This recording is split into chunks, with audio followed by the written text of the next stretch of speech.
Not only are people living in tents and just living with blankets on the streets of downtown Vancouver, but there's also a growing community of people who are camping on the streets of Vancouver as well. And it's the same issues. A lot of it has to do with sky high pricing of real estate that has doubled, tripled, quadrupled, and even more so in the last few years, making it almost impossible for middle income or even, and especially lower income people to not only afford to purchase a property, but even rent a property in not only in Vancouver, but the greater Vancouver region as well. It's getting to be so expensive, it's pricing absolutely everybody out of the market. Vancouver is one of the most expensive cities in all of the world, if you can believe that. And so people have resorted to living in all kinds of different campers, pickup trucks, vans, motorhomes, and everything else in between. And it's really sad to see. It looks like anything else you've seen up and down the West Coast, from Seattle to Portland to San Francisco, San Jose, Sacramento, Los Angeles, San Diego. This is what Vancouver has become as well because of sky-high real estate, rising interest rates, and of course the lockdowns of the last 3 years or previous 3 years that resulted in a lot of people closing businesses and firing employees because they couldn't open up their businesses. A lot of those employees, or some of them at least, have now resorted to living in these different types of vehicles in industrial areas all across Vancouver. And this has been happening for a long time now, and it's getting worse and worse and worse.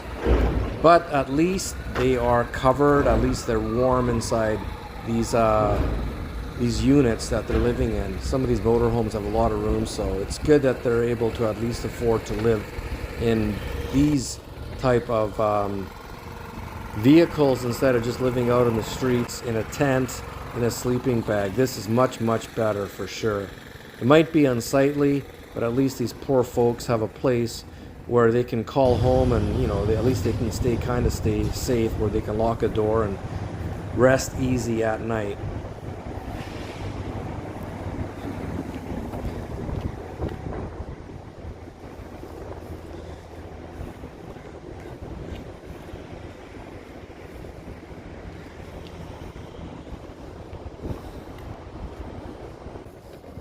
This one trailer coming up actually had a smokestack coming out the top, so he's got some kind of heating system where he uses firewood, which is even better than using the generator, because of course firewood is free. You can find wood absolutely anywhere, so good on him.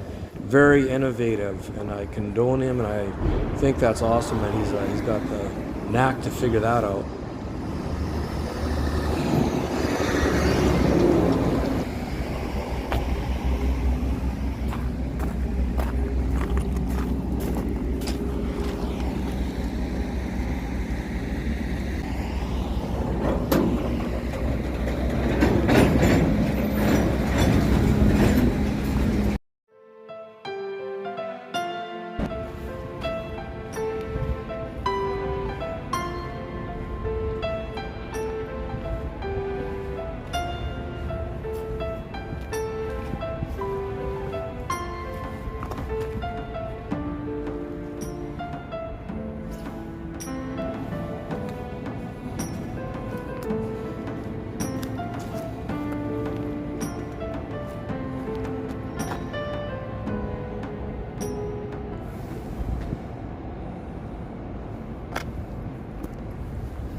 Another problem was the immigration investor program. Look that one up.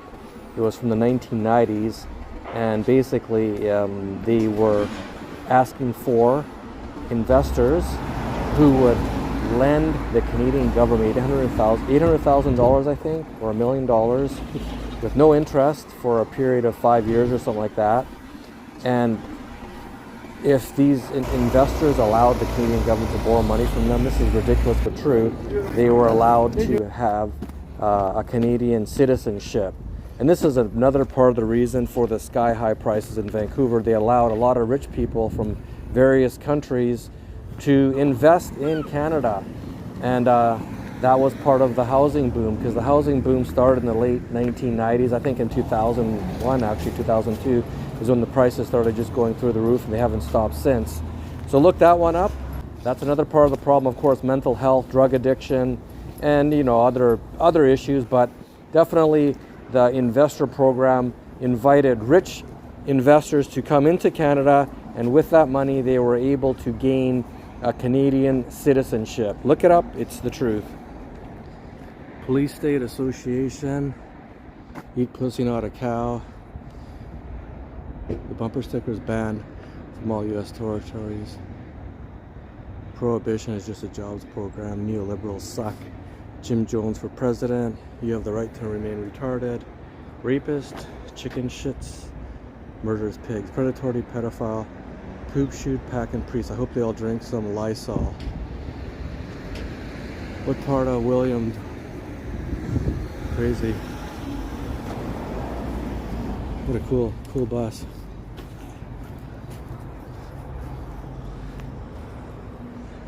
I agree with this guy. And another big problem that I've seen escalate in the last 3 years is the graffiti problem, where it's taking over everything, and it just looks like the Bronx. And this is all over Vancouver. It's just crazy what's happened in the last 3 years. And just like other West Coast cities in the United States, it doesn't look like anyone's cleaning it. The city has either given up, or they don't care, or it's done on purpose. The decay of society looks like it's almost done on purpose.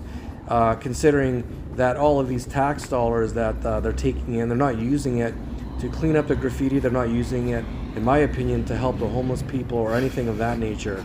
I don't know where the money goes, but it's not going to Vancouver residents who need it the most, that's for sure.